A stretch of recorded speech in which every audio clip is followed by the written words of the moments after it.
Hey, I'm Ashley, and I want to throw an idea at you. Okay, while there are some situations in life that can be categorized as gray areas, for the most part, we as people can determine when a situation is good or bad rather quickly. Something about a bad or unfair situation makes us all feel a certain way. Often it starts when we're young and we see someone get something good that we didn't get, and that's when we begin to let it be known that we have been treated unfairly. When a sibling gets a toy or candy that the other sibling didn't get. When a friend gets to turn in their homework late, but the other friend gets points off for being late. But sometimes unfair situations can be way more serious and have even worse consequences. So an example that I have, my very first job, I was 19 years old. And this particular day, I was asked to do a presentation in front of the organization that I worked for. And I walked in the room and I was the only woman and also the only person of color in this room. And so I open my laptop and I'm getting ready to do the presentation, and a man in the back of the room says, "Hey, before you get started, can you go fetch me a cup of coffee?" And there were a couple of laughs, a couple of giggles, and there were a couple of people that actually turned around and said to him, like, "Hey, that's not cool," because of what it implied. That comment was so inappropriate, and it could have been interpreted as sexist. Why? Because I was the only woman in the room. It also could have been interpreted as racist. Why? Because I was the only black person in the room. And even standing there, I felt like I couldn't say anything at all because I felt responsible in some way. I felt like if I was to say that I felt disrespected, that it would have been, "Oh, that's just how she's taking it. She's blowing it up. She's making it a big deal." So we've been talking about injustice the past couple of weeks, which we've defined as the things in our world that are not right, unfair, or unequal. It's painful to experience injustice, and it makes us all ask, why doesn't somebody do something? What will it take to make this situation shift from bad to good? It's even worse when injustice is ongoing, systemic, and constant. Now, last week, we talked about how God sees and cares about what's happening. God is anti-injustice. And part of following Jesus means that we care about the things that he cares about. And we care enough to actually help shift a situation from bad to good. Now, maybe you hear that and think, that's great, but what am I supposed to do about it? When you look at the world and see how many things are not fair or cause people harm, it can be overwhelming. We see people who have been victims of injustices like racism, oppression, discrimination, or prejudice. Maybe you yourself have had to deal with those things in your own life. If you've ever experienced this, then you may be showing up each week and wondering, how do I handle this when it's happening to me and not just around me? Or maybe others of you are thinking, that's not me. That's not my story at all. I get that too. But as a caring community, when one of us suffers, we all suffer. And this is a good opportunity for you to hear what injustice feels like to someone in your community that is experiencing it. And that's why I want to challenge you to lean in and practice what we talked about in our first week, to be curious. So if you are experiencing injustice or have experienced injustice, what do you do? What do you do when you feel like you're alone in that? What do you do when you realize someone in your vicinity is experiencing injustice? Now, with that in mind, I want to tell you a story about 3 friends and what happened to them. Okay, so around 600 BC, there was a Babylonian king named Nebuchadnezzar who was very powerful.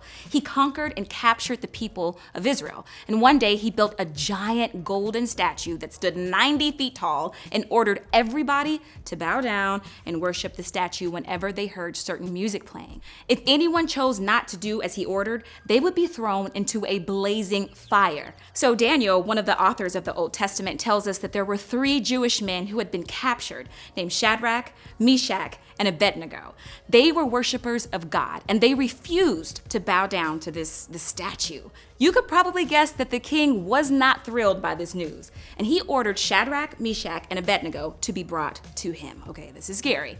So he gave them one more chance to bow down and worship the statue when the music played, or they would be thrown into the fire. But these 3 men stood their ground. They knew it wasn't right for someone to force them to worship anything other than God, and they believed that God could rescue them. But even if God didn't, they still didn't want to turn from their devotion to God. I mean, what an incredible example of courage and faith. So of course, the king, he's in full rage mode now, and he orders the fire to be turned up 7 times hotter than usual. 7 times, y'all. So Shadrach, Meshach, and Abednego were tied up and thrown into the fire. The furnace was so hot that the soldiers who threw the men in the fire, they died simply from coming near the flames. Now look, I think we can all agree that this situation is intense and unfair. And many of us do know what it feels like to be treated unfairly, to be discriminated against for our skin color, to be treated like we're less than because of our family's finances, to be held back because of our gender, to be considered less important because of something we have absolutely no control over. And if you've experienced this, then you know it could be scary, frustrating, and so sad. I mean, these guys, I'm sure, felt all of those things. Now, let's continue with the story. I want you to see what happens next when they're in the fire. Then King Nebuchadnezzar leaped to his feet in amazement and asked his advisors, "Weren't there 3 men that we tied up and threw into the fire?" They replied, "Certainly, Your Majesty." He said, "Look, I see 4 men walking around in the fire, unbound and unharmed, and the 4th looks like a son of the gods." Nebuchadnezzar then approached the opening of the blazing furnace and shouted, "Shadrach, Meshach, and Abednego, servants of the Most High God, come out, come here." So Shadrach, Meshach, and Abednego came out of the fire, and the satraps, prefects, governors, and royal advisors crowded around them. They saw that the fire had not harmed their bodies, nor was a hair of their heads singed. Their robes were not scorched, and there was no smell of fire on them. Now, there are many Bible scholars and researchers who have opinions about this story. I mean, who was the 4th man in the fire? Was he God? Was he Jesus? Was he an angel or someone else? I don't know the answer, but one thing is clear. In a moment of extreme injustice, these 3 stood up for what was good and what was right. And in doing what was good, God made sure that they were not alone. They were doing good work, and God did not abandon them or leave them to suffer on their own. And in the same way, when you choose to do good work in spite of injustice, God will not abandon you and will work with you. Let that just sink in for a moment. God is working with you when you choose to do good work. God cared about Shadrach, Meshach, and Abednego. God cared about their choice to do what was good, standing their ground and standing up for what was right. And in the middle of all of that, God made sure that they were not alone in their suffering or injustice. Did things change eventually? Yes. Did the laws change as a result of the injustice? Yes. But don't miss what happened even while they were suffering.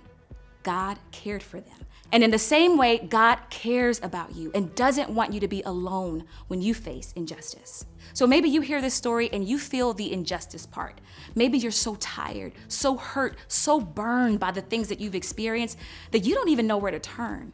And I want you to know that you don't have to be alone. God is with you. God hears you. And if you're processing that for the first time or just don't know what to do next, here are some steps for you to consider. First, talk.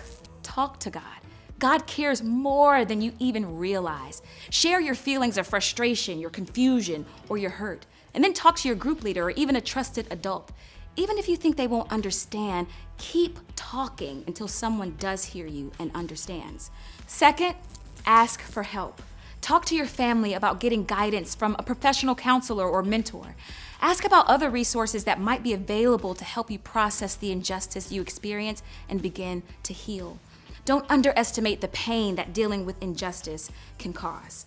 And third, don't give up. The guys in that fire didn't give up. Let's be honest, okay? You shouldn't have to do anything about the injustice that's affecting you. Others should be stepping up. Generations older than you should have figured this out by now. It's unfair. All of that is true, but at the same time, it's important to come out of the other side of injustice healthy and safe. So keep moving and don't give up. Now, some of you may have heard what I said in the story and thought, I haven't really experienced injustice. Does that mean I'm like the evil king who caused the injustice?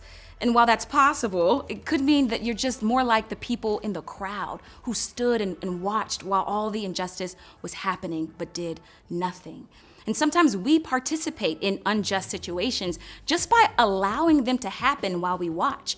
And maybe you don't throw people into a fire, but maybe you laugh along when you hear a racist joke. Or maybe you listen to music that degrades women. Or maybe you watch people get bullied about what they're wearing or what they look like, or even because of a disability, but you don't say anything. And if that's you, I want you to know that you can talk to God about that too. Now, in Psalms 139, the writer is humble and vulnerable, and he asks God the most open question. See if there is any offensive way in me. Start right there. Ask God to help you see ways that you've participated in injustice. This is so important because the truth is, some of the people that you care about most, your friends from school or from your group at church, they have been on the receiving end of injustice. And maybe for the first time, you see it differently and you care differently because of how it affects them. Let that become personal to you. When injustice happens, it is painful, but you don't have to do the work alone. God is working with you when you choose to do good work. And not only is God with you, but so are the people in your group. And that's why we have groups. We want you to have a group of people who are for you. We want you to have a group of people who listen to you, who pray with you and learn from you and cheer for you. In your groups, the conversation you have today has the potential to be one of the most honest, personal, and important discussions you've ever had. If you've experienced injustice, think about how you can let the group know that you need support. And if you haven't experienced injustice, think about how you can do the good work of either sharing your experience or listening and genuinely caring for someone in your group. I know this sounds like a lot right now. I totally get it. And even if you don't talk to your entire group, I hope that you'll at least talk to your leader. They signed up to do this because they want to be here for you. And maybe today, they can be a real human reminder that when it comes to injustice, God is working with you when you choose to do good work.